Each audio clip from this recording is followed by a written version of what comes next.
जब अंग्रेज़ थे तो अंग्रेज़ों के साथ खड़े थे, देश आज़ाद हुआ तो राजे राजवारों के साथ खड़े हो गए, ये प्रिवी पर्स ख़त्म करने का विरोध कर रहे थे। उसके बाद आज ताकतवर कौन है? आज जो ताकतवर है इनके मित्र, ये उसके साथ जाकर के खड़े होंगे।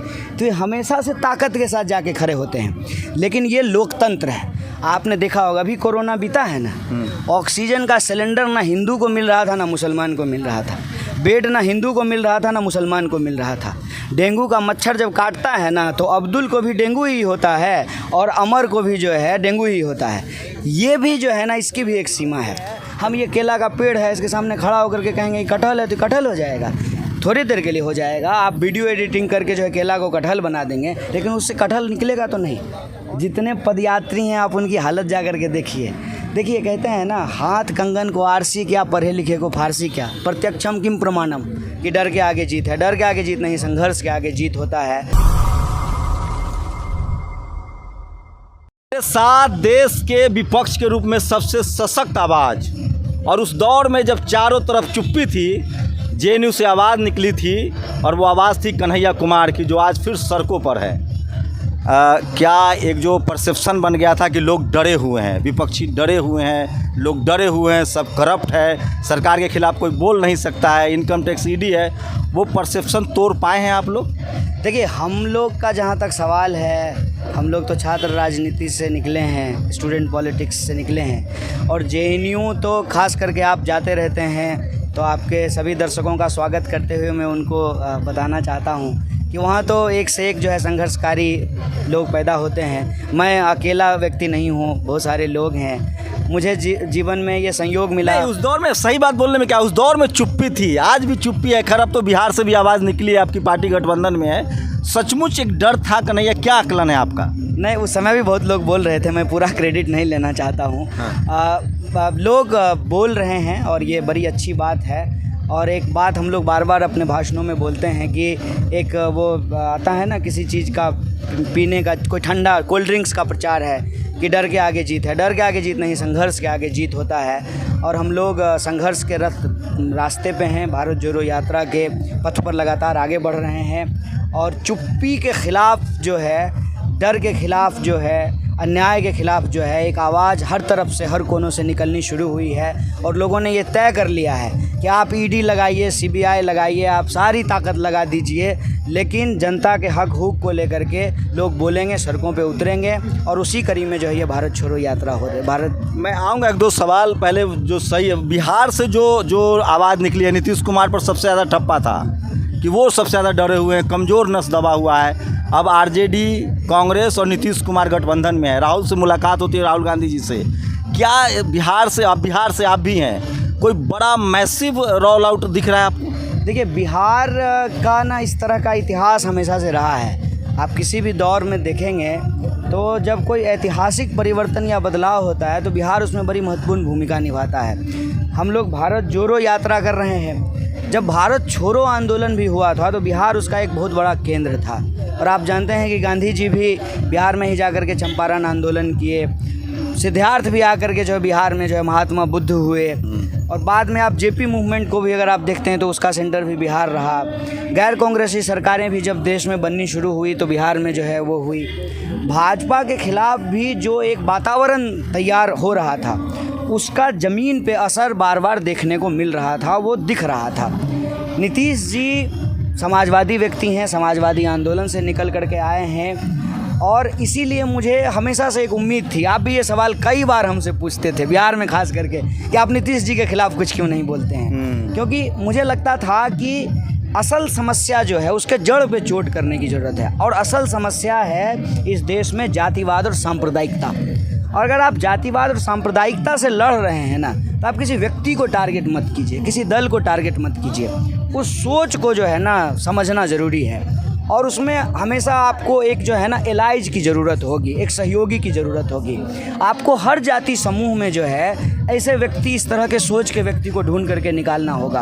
और ये जितने भी उदाहरण हमने आपको दिए हैं, हमने आपको जो है गांधी जी का चंपारण संघर्ष का आंदोलन का उदाहरण दिया, हमने आपको 1942 के भारत छोड़ो आंदोलन का एग्जाम्पल दिया, हमने आपको जो जेपी मूवमेंट का उदाहरण दिया, या गैर कांग्रेसी सरकारें जब बनी, उस हर जगह आप देखेंगे कि हर जाति समूह के लोग मिल करके आए हैं, एक मंच पे बैठे हैं और एक जो है एजेंडा बना करके, एक कॉमन मिनिमम प्रोग्राम बना करके जब उस पर चले हैं तो एक सामाजिक राजनीतिक परिवर्तन हुआ है।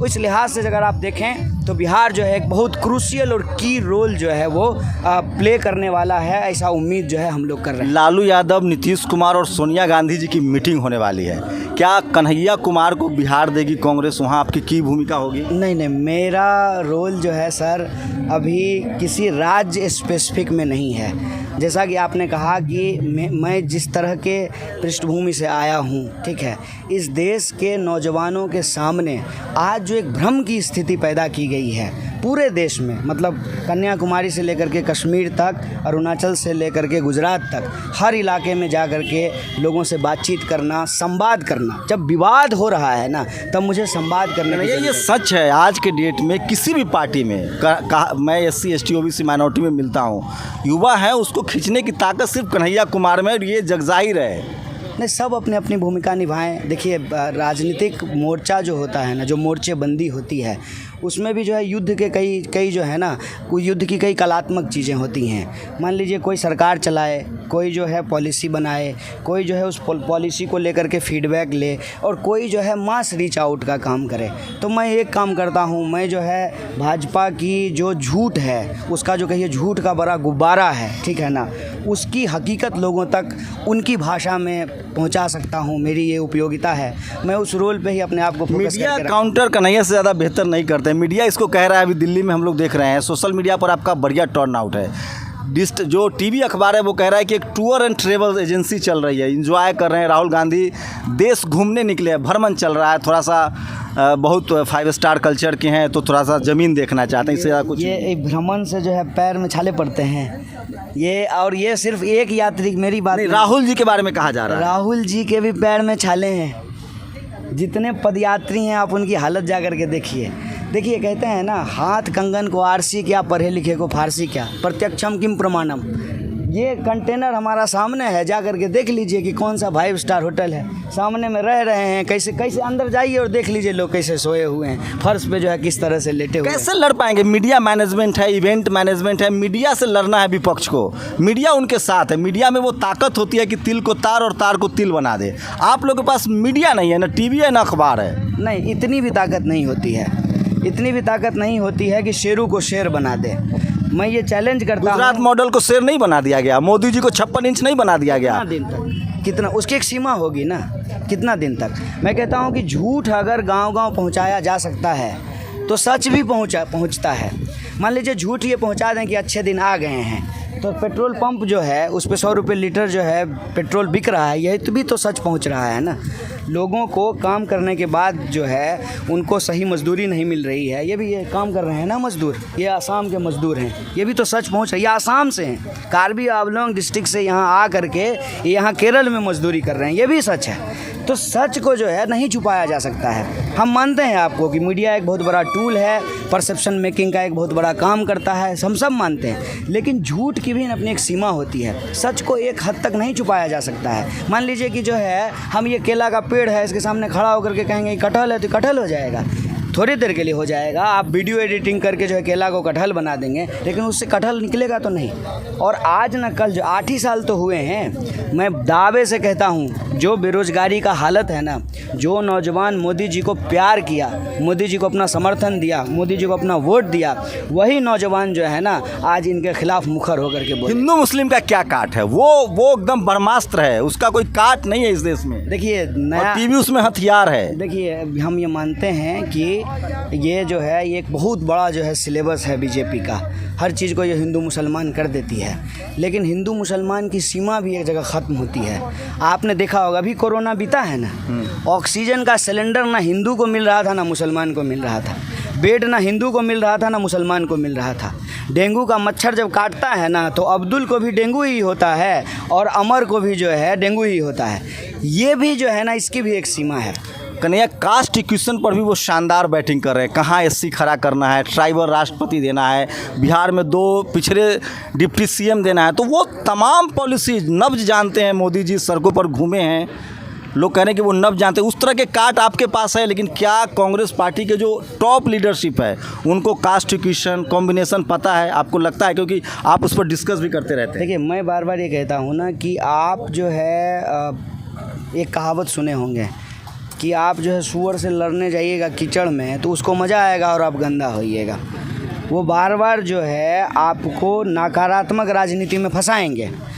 आपको सकारात्मक राजनीति पे जो है राजनीतिक विमर्श को लेकर के आना है। ये पहला चैलेंज है। जहाँ तक प्रतिनिधित्व का सवाल है, प्रतिनिधित्व एक हकीकत है, इसको स्वीकार करना होगा।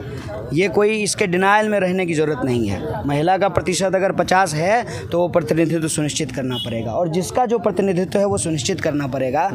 लेकिन राजनीति जो है उसको इशू बेस्ड लेकर के जाना पड़ेगा। और आप देखिए कि बिहार में भी चुनाव हुआ, सबसे ज़्यादा अट्रैक्शन किस बात पे था? रोजगार पे था। सबसे ज़्यादा बात रोजगार की हो रही थी। आपको लोगों की जो आमदनी है उसकी चिंता करनी पड़ेगी, लोगों के जो रोजगार हैं उसकी चिंता करनी पड़ेगी। जिस तरह से महंगाई बढ़ रही है उसकी बात करनी पड़ेगी। किसान आत्महत्या कर रहे हैं, उनकी आमदनी कैसे बढ़े इसकी चिंता करनी पड़ेगी। ये मुद्दे हैं। और आप सरकारी जो है नौकरियों की हालत देख लीजिए, भर्तियां जो हैं वो नहीं हो रही हैं, भर्तियां हो रही हैं तो उनमें घोटाले हो रहे हैं। शिक्षा की हालत आप देख लीजिए। इशूज़ बेस्ड पॉलिटिक्स करना पड़ेगा। एक आखिरी सवाल लीजिए, तमाम इंस्टीट्यूशन, राहुल गांधी भी कहते हैं, हम सब लोग जानते हैं, जो उनके मुफीद सवर्ण समाज के जो ब्यूरोक्रेट्स हैं, चाहे वो गुजरात में डीजीपी हो, ईडी के जो हेड हों, सबको एक्सटेंशन दिया जा रहा है। मनमोहन सिंह भी 10 साल रहे थे, सीएजी से आवाज़ आई, तमाम इंस्टीट्यूशन को खड़ा किया गया, आंदोलन चला, टीवी अखबार उसमें शामिल था। अच्छा काम है, अब लोग रियलाइज़ कर रहे हैं। लेकिन आपके साथ कुछ भी नहीं है, न कोई इंस्टीट्यूशन से आवाज़ आ रही है, न टीवी अखबार है। एकमात्र सहारा है कम्युनिकेशन, जो कि पब्लिक से आपको सीधे मिलना होगा, और वो शायद आप लोग वही कर रहे हैं। इसका क्या इम्पैक्ट कर पाएंगे? क्योंकि वहाँ बड़ी ताकत है, मीडिया है, इवेंट है, पैसा है, पावर है, और सबसे ज़्यादा राज्यों में उनकी सरकार है। देखिए, अगर आप भाजपा के वैचारिक इतिहास को देखेंगे, भाजपा से पहले जनसंघ, जनसंघ से पहले आरएसएस, अगर उसको देखेंगे तो हमने हमेशा देखा है कि ये ताकतवर लोगों के साथ जाकर के खड़े होते हैं। जब अंग्रेज़ थे तो अंग्रेज़ों के साथ खड़े थे, देश आज़ाद हुआ तो राजवारों के साथ खड़े हो गए, ये प्रिवी पर्स ख़त्म करने का विरोध कर रहे थे। उसके बाद आज ताकतवर कौन है? आज जो ताकतवर है इनके मित्र, ये उसके साथ जाकर के खड़े होंगे। तो ये हमेशा से ताकत के साथ जाके खड़े होते हैं। लेकिन ये लोकतंत्र है, जमहूरियत में आपका वोट और हमारा वोट बराबर है।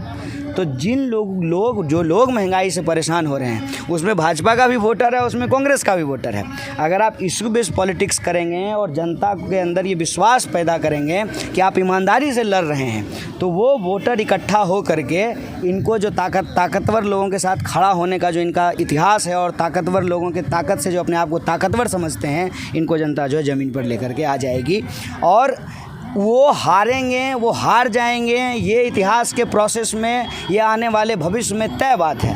हम जो भारत जोड़ो यात्रा कर रहे हैं, ये सिर्फ उनको हराने का उद्देश्य नहीं है, देश को जिताना चाहते हैं। और देश तब जीतेगा जब एकजुट रहेगा, और देश एकजुट तब रहेगा जब आपके, हमारे और तमाम तरह के जो लोग जिनको पहचानों में और धर्मों के आधार पे जो विभाजित किया गया है, उनको हम इकट्ठा करके एकजुट करके रख पाएँ। इस उद्देश्य से जो है हम भारत जोड़ो यात्रा पे हैं, भारत जोड़ो यात्रा को लेकर के चल रहे हैं। और आपकी बात सही है, उनके पास बहुत ताकत है, तमाम धन दौलत है, सब कुछ है, मीडिया है, ठीक है। लेकिन हमारे पास लोगों की उम्मीदें हैं, उनके मुस्कान हैं। और आप मेरे साथ जो यात्रा करेंगे, देखेंगे लोग घरों से निकल करके आते हैं, रिकॉर्डिंग करते हैं, बच्चे आते हैं, उनके जो मुस्कुराते हैं, वो जो है हाथ हिलाते हैं, इससे हम लोगों को बड़ी ताकत मिल रही है। और हम उम्मीद करते हैं कि भारत जोड़ो यात्रा इस देश को जोड़ने में, इसको इकट्ठा रखने में, और भारत जोड़ो का मतलब जो है वो ज़मीन जोड़ने की बात नहीं है, संस्कृतियों, मान्यताओं, पुराणों, भाषाओं, पशुओं, पक्षियों, भावनाओं, भावों को जोड़ना जो है भारत जोड़ो है। और महंगाई से जो है लोग केरल में भी परेशान हैं, महंगाई से लोग दिल्ली में भी परेशान हैं, महंगाई से लोग बिहार में भी परेशान हैं, महंगाई से लोग गुजरात में भी तो दर्द को जो है इकट्ठा करके, जोड़ करके हम इस दर्द का निराकरण कर सकें, एकजुट रहें, जिससे उन्नत और प्रगतिशील भारत का निर्माण हो सके। उस उद्देश्य को लेकर के हम चल रहे हैं, और मुझे पूरा भरोसा है कि भारत जोड़ो यात्रा अपने संकल्प को पूरा करेगा। तो कन्हैया कुमार है, समय ज़्यादा नहीं देंगे, सवाल तो बहुत सारे थे, जवाब भी अच्छा देते हैं। पूरा देश जो भी विपक्ष में हो, कन्हैया कुमार के सवालों से जवाबों से सहमति असहमति लोग जताते रहते हैं। मैं फिर कह रहा हूँ, कन्हैया कुमार उन शख्सियतों में से हैं बियॉन्ड द पार्टी लाइन, शुरू से सरकार से उन्होंने सवाल पूछते रहे। अब वो एक पॉलिटिकल पार्टी में है, इस पूरी रैली में भी वो मीडिया के लिए स्टार कैंपेनर हैं, मीडिया के डार्लिंग हैं और बहुत सारे सवाल रह गए हैं। जब अगली बार मौका मिलेगा तो उन सवालों से हम आपको रूबरू कराएंगे। ये तो तय है कि राहुल गांधी की जो ये भारत जोड़ो यात्रा है, वो टीवी अखबार भले क्रिटिसाइज़ करे लेकिन मीडिया में भले जगह न मिले, लेकिन सोशल मीडिया और ग्राउंड पर देखेंगे तो लोगों को लगता है कि शायद विपक्ष जो है वो एकजुट भी होगा और सरकार से लोग अब सवाल भी पूछने लगे। जो परसेप्शन था कि तमाम विपक्षी दल करप्ट हैं, इनकम टैक्स ईडी सीबीआई से लोग डर रहे हैं, कम से कम कांग्रेस ने सड़क पर निकलकर उस डर को ख़त्म किया और जिसकी शुरुआत जो है वो नीतीश कुमार ने किया। नीतीश कुमार के बारे में एक बड़ा परसेप्शन बनाया जा रहा था कि वो डरे हुए हैं, उनका नफ्स फंसा हुआ है, कोई उनको कंट्रोल कर रहा है। वो डर को, परसेप्शन को तोड़ने की ये लड़ाई चल रही है। पूरी बातचीत पर अपनी प्रतिक्रिया जरूर दीजिए। शंभू कुमार सिंह, नेशनल दस्तक, कोल्लम, केरला।